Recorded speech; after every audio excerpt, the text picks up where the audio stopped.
Hello there, healthcare humans. Thank you so much for coming back for another episode of The Other Human in the Room.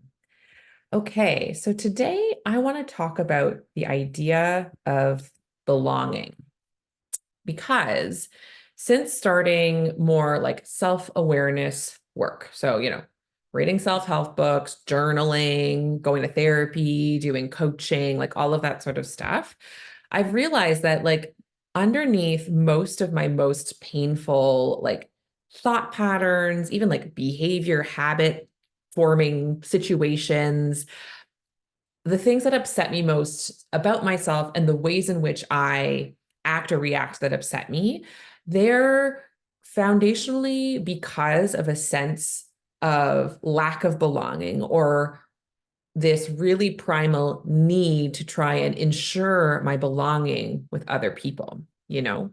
So, yeah, on the surface, they seem different. So, a couple examples that I'm going to give you that underneath really, when I drilled down to it for myself, at least in part, if not honestly the whole thing, was to do with belonging. So, I invite this whole episode, you to reflect on this yourself. I'm not saying that all of your issues or concerns are because of your desire to belong. I'm not sure. You'd have to check for yourself. But for me, I've noticed it's a very common underlying drive that leads me to do a lot of things that maybe I cringe at after, or leads me to think of myself in ways that are harmful to myself. A lot of the inhuman stories that I talk about on this podcast really are stories that are about conditional belonging. So, some examples, the idea like, did I make the right clinical decision? Is that patient happy with my care? Does that colleague respect me or secretly think I'm a terrible clinician? How can I ever do enough? Right? Like those seem kind of different. And I've had different podcasts about each of them. And they are different in certain ways. And it's helpful to actually get specific about all the different worries that we have and the situations we're in and kind of uncover them one at a time. But a thing I've noticed underneath is they all drill down to the same thing, which is how do I ensure my belonging? How can I work through the situation in a way where I feel like I still belong, where I still belong with the other humans involved directly in the situation, as well as like belong to my groups, my people, the people that I think I need to be belonging to and connected to in order to feel like I could survive, right? So taking them each individually to sort of show how the belonging connects. So like if I make the wrong clinical decision, which by the way, wrong clinical decision, I'm putting quotes around that. How's that even defined? Well, that's defined by my peers, maybe my patients, maybe society at large. So it's defined by groups that I don't want to lose connection or belonging from, right? So even just the fact that I think there's a wrong decision is kind of based on criteria I've heard from other people that I think if they don't agree that I made the right decision, I'm going to lose belonging. And that's what I'm afraid of. So yeah, I'm afraid of something happening to the patient too, but there's a different quality when I'm like, is it the right or wrong decision? And really have this belief that there's one right decision. That is based on my brain trying to do the math of how to make everyone still include me and to minimize, if not eliminate, the chance that anyone's going to judge me for my decision and say it's a wrong decision and reject me for that. Underneath, that's what I find when I really like sit with it and like wonder about it. In case you're ever like want to get to the root of like a common worry you have in your head, or like a thing you notice comes up a lot, like whether for you is the thing that you most worry about, like your clinical decision making, is it the respect of your colleagues, like whatever it is. One method, and there's a million, that's like what all like coaching and therapy kind of is, but like one method that's somewhat simple that you may discover underneath, if your core concern that's animating how you live your life is this belonging thing, is to ask yourself why 5 times in connection with a surface worry. So my surface worry is like, I'm worried I made the wrong call with a patient. Why? Because I'm worried that they might get sicker and have to go to emerge. Why does that worry you? Because then the emergency room physicians are going to judge me and not respect me as much. Why is that your concern? Well, because I'm afraid then at some point, everyone's going to gang up with me and I'm going to get kicked out of medicine. Like the fear that I'm going to get kicked out of medicine is a very common like thought that floated through my head a lot of last year. It's interesting. I don't feel it as strongly anymore, but it's definitely still in there. And that is about belonging. Like the fact that, I suppose you could get kicked out of medicine, you could lose your medical license. So there is like an in and out factor here. And the level that my brain worries about it is very much related to this core desire and need of mine to feel like I belong, to feel like I am safe and secure in the crowd, in the community, in the village, right? It's so primal. So I'm curious how many of your concerns would be animated by this as well, right?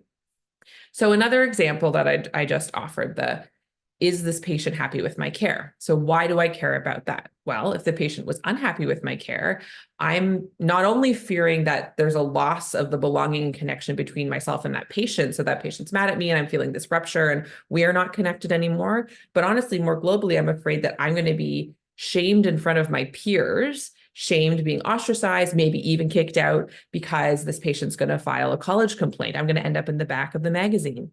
There's a college magazine that has the shame section at the back where it's listed all of the doctors that have had complaints against them that were serious enough to like warrant it according to them. And I mean, it's the stuff at the back of the magazine is fair. Should we be publicly shaming? Who can say?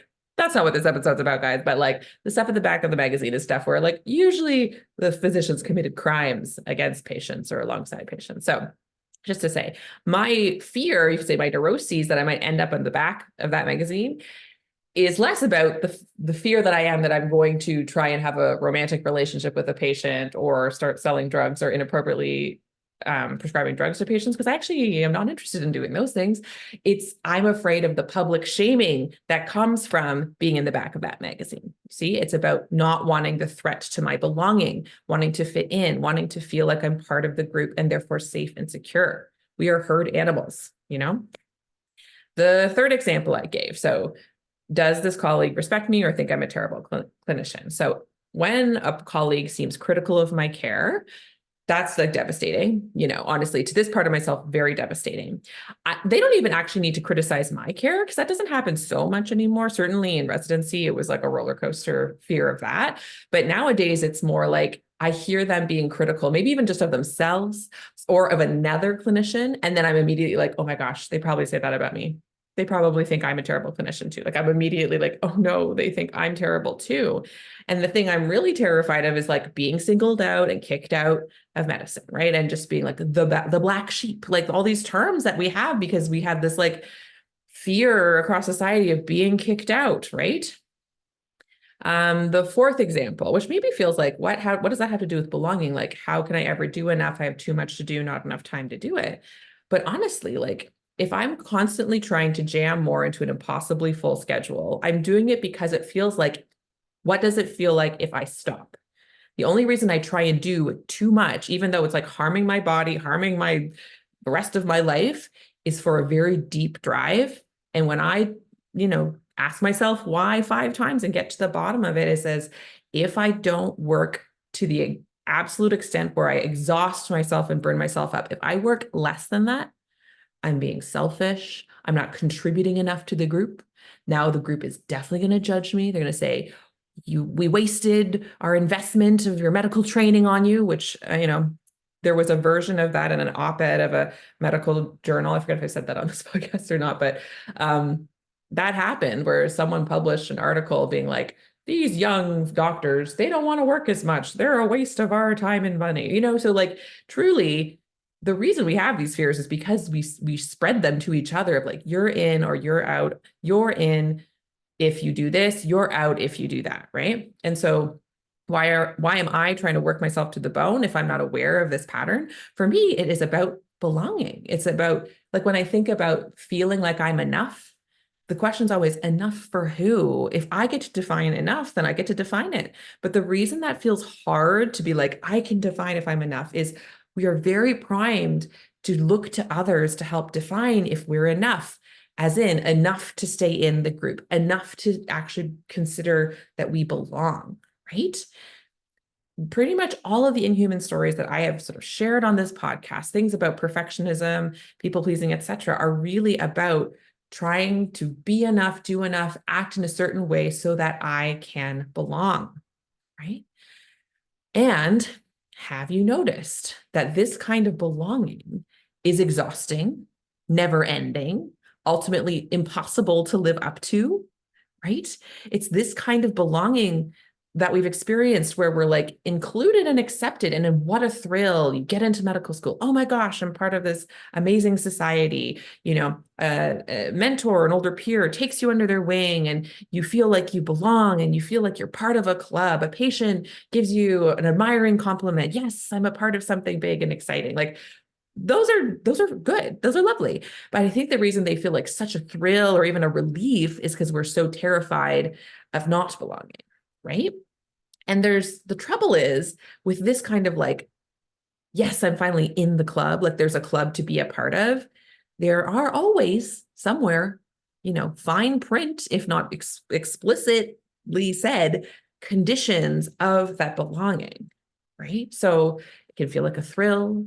People like me, accept me, include me, but I have to now start hiding other parts of myself that I'm hearing from the others are not okay. Otherwise, that belonging is threatened.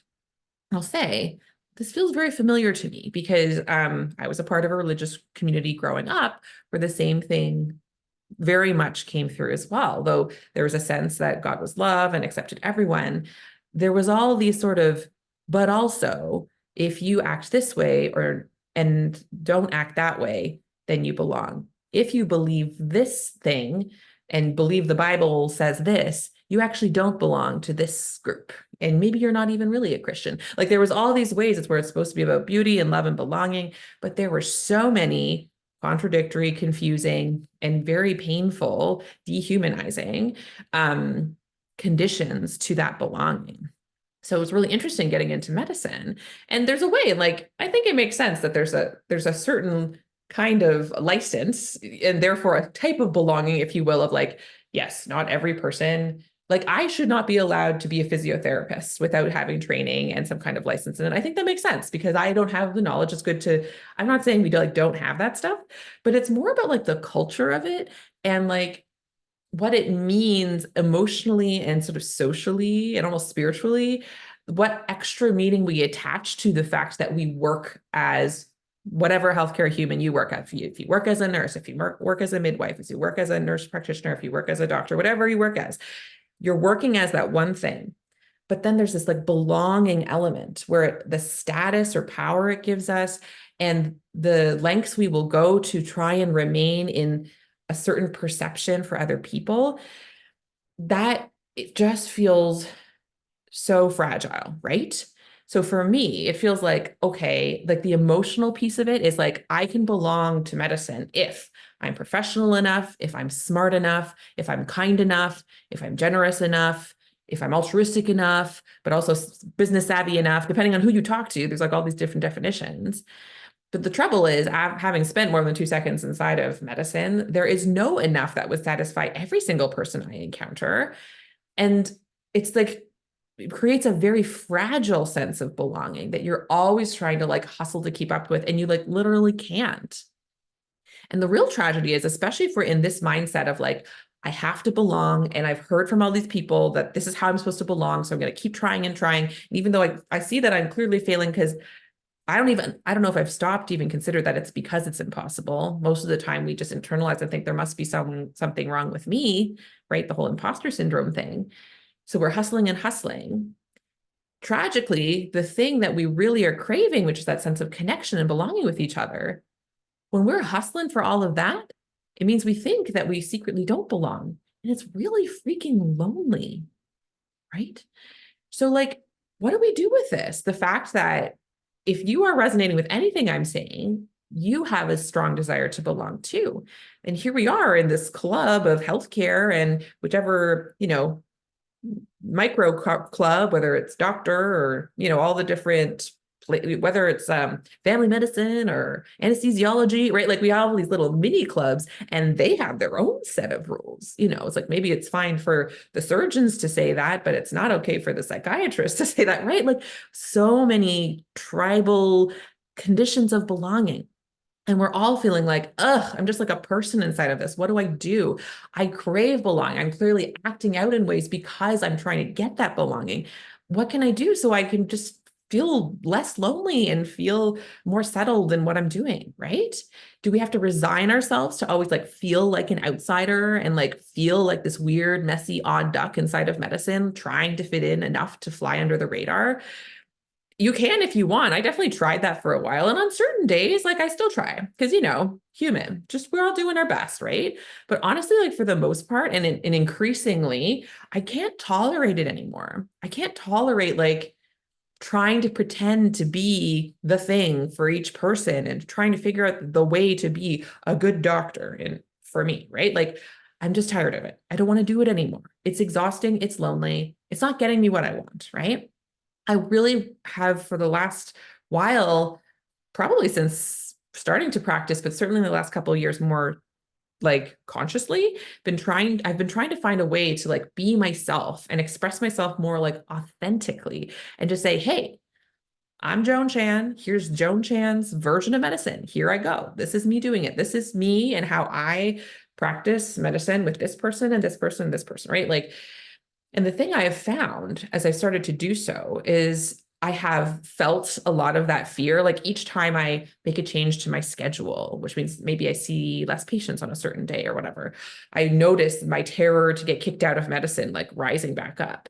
Like, and so it's like this embodied belief that I have that I'm risking this false conditional sense of belonging, right? It's very real in my body.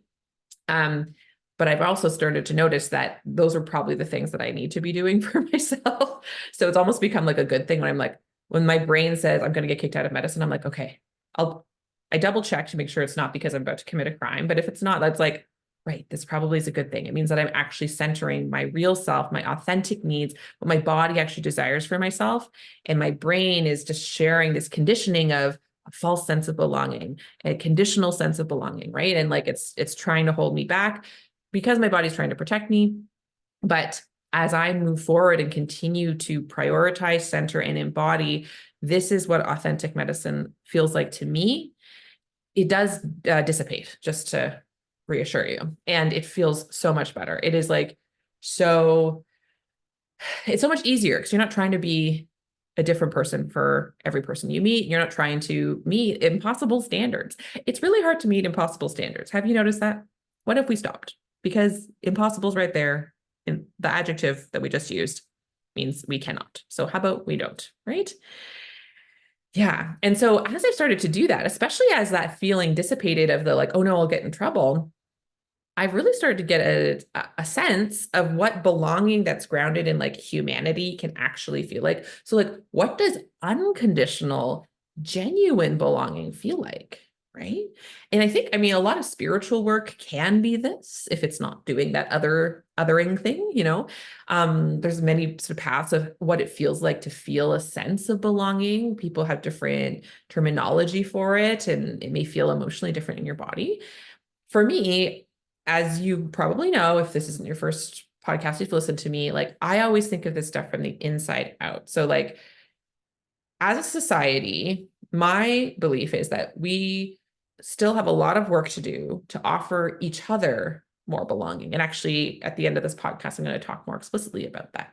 And so, absolutely, as a society and looking at like the systems and structures, we need to be doing a much, much better job of offering belonging to each other and not having so much divisiveness and so much inequity and excluding people and marginalized people. Like we really, really need that.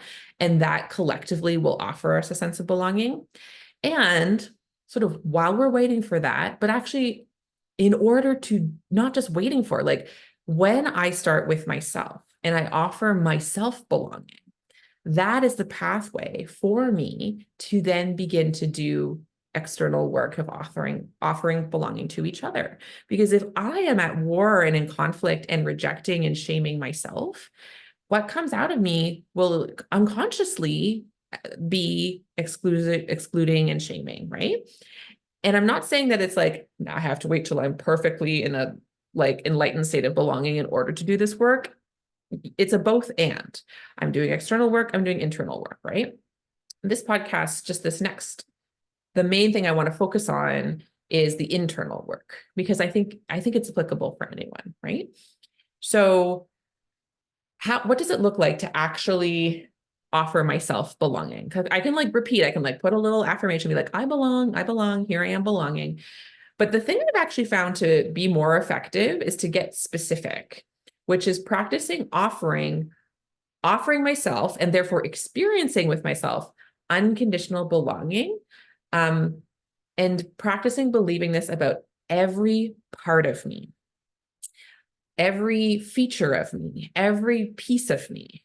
And this is harder than you think. And maybe you think it would be pretty hard. And so there you go, because so many of us, because of these environments we've been raised in, have been really taught and deeply emotionally conditioned to reject, judge, demonize, hide, ostracize parts of ourselves. For most of our lives, we've had criticism and judgment and threats of lack of belonging told to us from the outside. If you speak up too much, if you're not nice enough, if you're not pretty enough, if you're not white enough, all these things. And so then what happens is those get internalized, and we start doing it to ourselves in order to try and avoid that rejection from the outside. And so this is deep work. This is beautiful, gradual work that I continue to work with, but it's something that can be a starting point, can be as simple as even just imagining, what would it feel like to welcome your entire self in? What would it look like to actually welcome all of your parts and say, everything belongs here, to offer yourself acceptance and belonging? In some ways, does that feel easier or harder than offering yourself self-compassion, self-love? I think maybe for some, they would prefer to try and practice and sort of thinking of it as self-love, self-compassion, and that's beautiful. But for others, maybe it's an interesting, different angle. If you find the word love too laced with whatever definition of love you've been given, right? Sometimes offering yourself belonging can actually be, or an acceptance can be a way that feels more accessible to you, right? So for me, I just sort of pictured, it's almost like a meditation. You can have a conversation with yourself or journal with yourself. How could I welcome in the part of myself who made up an answer from a patient when I didn't know? How can I offer in and welcome and offer belonging to the part of myself that hates that family member still? And even the part of myself that desperately wants the love and approval of that family member that I also hate. There's one. How can I really accept and offer belonging to the part of myself that gets very bored in the middle of my adorable children's rambling stories? That happens. And can I offer, I'm noticing as I say these out loud, I wrote them down. I'm saying that I'm feeling the cringe of I'm still working on accepting them. I'm still working on offering full belonging and feeling kind of neutral about them. And so, hey, this is part of my work, is saying them out loud to you, right?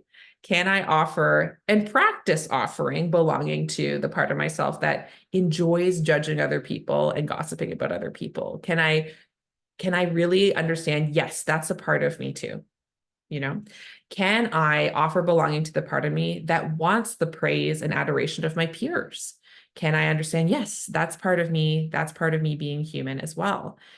Can I offer belonging even to the part of me that can't bring myself to care enough about all the big issues of the world? For example, climate change. Do I care about climate change? Sure. Do I care enough about climate change? Honestly, I don't even know what that means. That's clearly a condition of caring, but could I care more? Sure. Do I feel judgment about that? Yeah. Can I offer the part of myself I feel judgment about belonging, saying you belong to, you're here for a reason. You're here.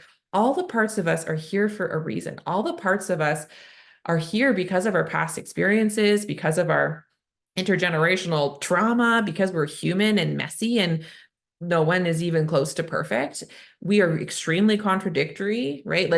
All these parts are in us. And can we say, yes, you, yes, you, yes, you are all a part of me. You all have a place. You all get to stay. I don't have to fix or ostracize or pretend any part of me doesn't exist. whatever it is, the thing that feels so shameful, that feels so embarrassing, that feels like, no, I have to keep working on this part of myself and fix myself. Otherwise, what? Can I work on offering belonging for all of that inside of myself and see just how that feels, right? I was going to read. Let's see if I can find it quickly because I realized I wrote down Walt Whitman, and then I didn't. Oh, here it is. Just this one part of. I mean, it's classic. If you've been on, Instagram for more than a second, you've probably seen it. It's from "Song of Myself" by Walt Whitman, and it's a very popular quote. This one section, but I really love it. For me, it's almost like an affirmation that I like repeat to myself, which is like, "Do I contradict myself? Very well, then I contradict myself. I am large. I contain multitudes." Just listening to the acceptance and belonging I contain, they are all a part of me. I am a whole ecosystem of neuroses and beliefs and emotions, and they don't make logical sense. Why do we think we have to? Logical, very othering, very divisive. Like, what if all of it gets to belong, right? And that's what I'm kind of talking about here. For me, like this is my most regular and effective practice at experiencing belonging by offering it to myself. Like I will, so there's some bit of me that I'm obsessed with saying, oh, why did I say it like that? Or, oh, why didn't I remember? Or whatever it is. Oh, that person doesn't like me. And it's like, what don't they like about me in my mind? That means a part of me doesn't like that part of me. Okay, what is it? And can I imagine that that belongs to me too?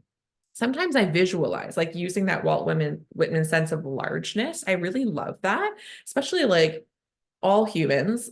We're all living in this sort of very fat phobic society. And there's something about just picturing myself and allowing myself to feel and be large that feels dangerous. And also as a woman and, person of color, it's like, yes, I'm large. I can take up space. And I picture that I'm bigger on the inside, like the TARDIS, if you know Doctor Who, or Mary Poppins bag, right? Like inside I have my frame that's my body, but inside of me, I have all the qualities of me, all the parts of me, all the idiosyncrasies of me, like everything I like or dislike, and every weird opinion I have, and whatever. It's all inside of me. And if I picture it as quite large, it helps there be space for all of it, even the parts that like complete, I'm against racism and I am racist, whatever, like all the parts that feel like, yikes, they all fit because I am large and I contain multitudes. So literally visualizing it is one way. And then also when I'm feeling cringy about a part of myself, just spending time kind of offering myself acceptance and belonging about it. And the thing that's done for me over time is then I feel more resourced. I feel more of a sense of grounding and belonging within myself. Is then I can offer genuine, authentic, unconditional belonging to others. And I am like just beginning. For sure, I still have a lot of ideas about conditions of belonging. I still have a lot of opinions about people and what they're doing right and wrong. Like I'm still here as a human, same as you. But even in small bits, when someone shares something with me and they're like, that's weird. And the more I'm able to have this unconditional, like, that's wonderful. Like, I don't even think of that as weird. It's interesting. Like, the less judgmental I have of myself, the more accepting and offering of belonging of myself, the less other things like weird me out or that I think are like bad or, it's really interesting how that comes to be. And the thing that's really cool is the more I'm able to hold a space of unconditional belonging for someone else, even just for a brief period of time, it magnifies my feeling of belonging in return, because belonging is something we like offer to each other in the end, right? But it can start with us and then extending out, and then something beautiful comes back in return. And I just want to say, like, when we think about the world right now, maybe there's a lot of people I'm not ready to offer belonging to. Okay. So like certain people running for presidency in the United States or whoever, like there's people in the world where I'm like, yikes, I belong with them in some way. We are both humans on this planet.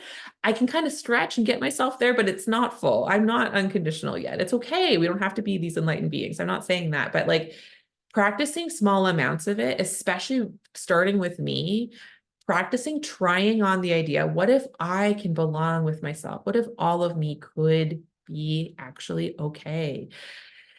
It just expands it out further. And I really think I'm not the only one who thinks actually, that this is a pathway to really change, do some of the systemic changing where, if we're thinking specifically with our healthcare system, where we can create more inclusivity, more equity, more justice, more belonging for everyone, patients and clinicians alike, even breaking down patients, clinicians. I mean, we're all patients at some point, aren't we? So I wanted to read something that I did a coaching certification with the Institute of Equity-Centered Coaching. And one of the very first weeks was this, they introduced this idea of othering and belonging. And it was this reading from, it's called the Othering and Belonging Institute, which is so interesting. And they have tons of resources and tons of reading. And I thought it was an interesting way to begin talking about like social justice issues, because they use this term othering as an umbrella term to describe like all the different ways we withdraw belonging from each other, like whether it's in personal relationships, families, workplaces, communities across the world, right? Like different nations and othering each other. And it's not light. It's not like, oh, you othered me. It's like, I mean, this is what war is, right? How we demonize and dehumanize each other, right? And so that these things can happen. And so it's just a term that encompasses like individual decisions to exclude people, unconscious othering biases against groups of people like race, gender, sexuality, whatever, right?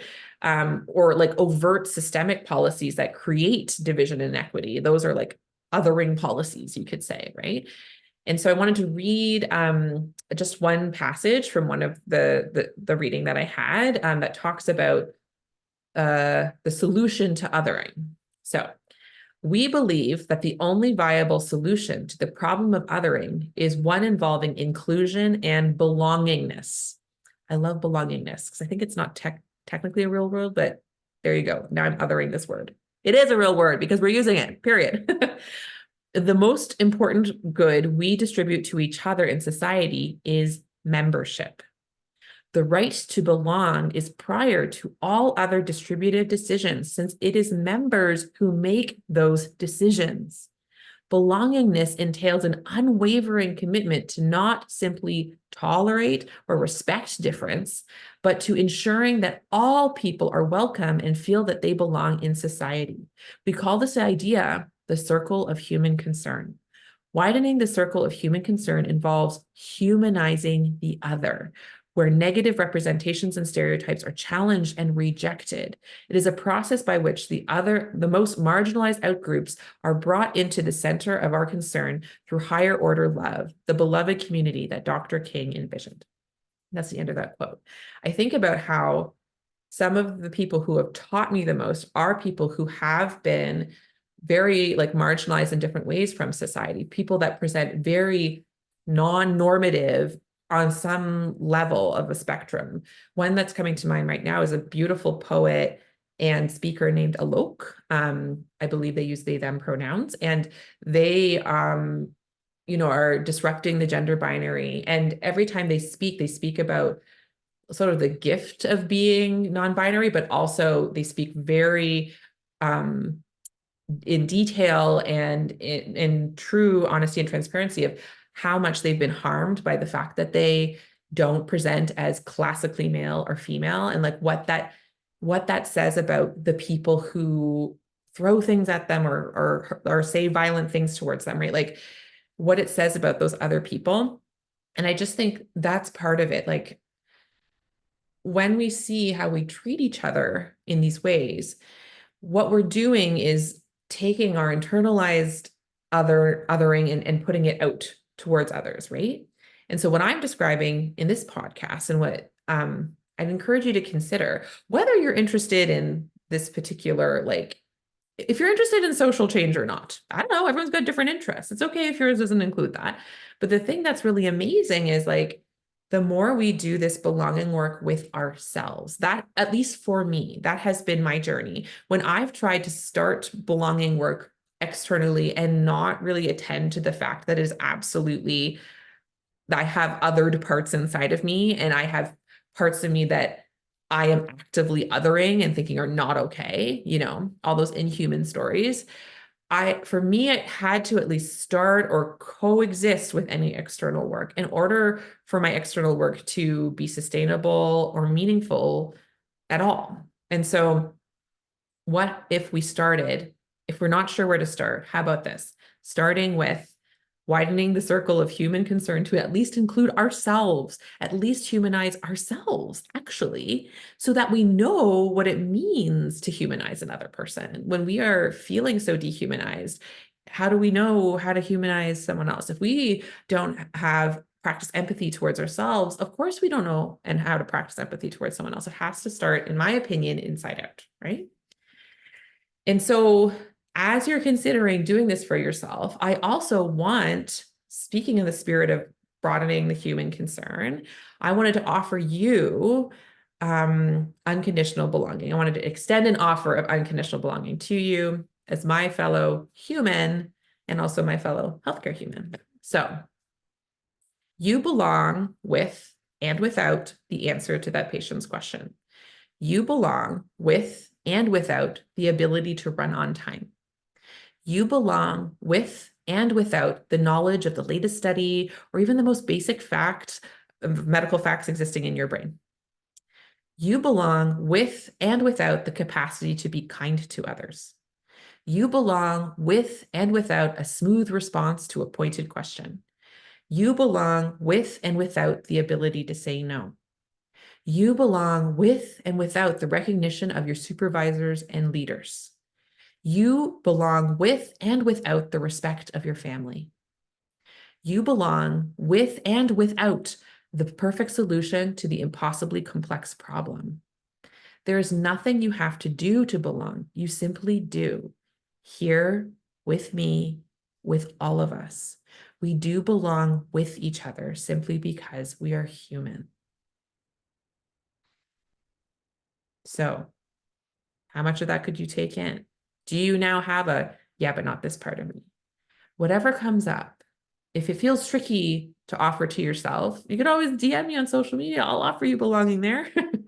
I really mean it though. I really want you to know that I practice this with you because also it helps me. Sometimes we can easily be like, that's not weird for you. But then we turn it on ourselves. We're like, but it's weird when it's me. So we can do this. We can do this for each other and we can do this with ourselves. And as we practice offering each other more belonging and noticing times when our impulse to other, it's based probably in a false condition of belonging story that it's like, I have to other you, otherwise I won't belong kind of thing.